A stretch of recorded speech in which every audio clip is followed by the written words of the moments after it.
What are forced evictions? Forced evictions are the permanent or temporary removal of people from housing or land against their will without due process. It is important to note that forced not only refers to any harassment applied, but also the way an eviction is decided upon, planned, carried out, and its consequences thereafter.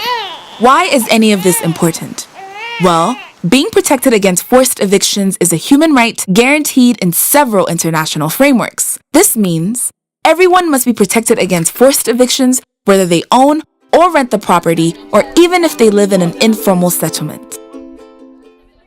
Nonetheless, every year, 2 million people are forcibly evicted and millions others are threatened by evictions.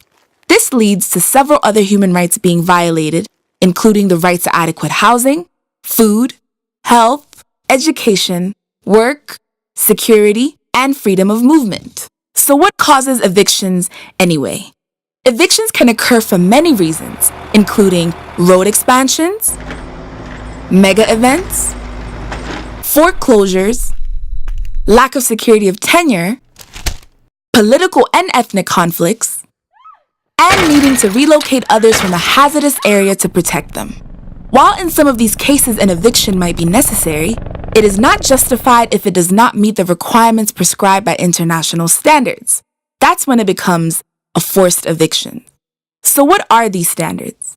First and foremost, preventing forced evictions requires that governments have the appropriate legal framework to prevent them in the first place. This must be done through improving security of tenure, providing adequate and affordable housing, and ensuring access to justice for all.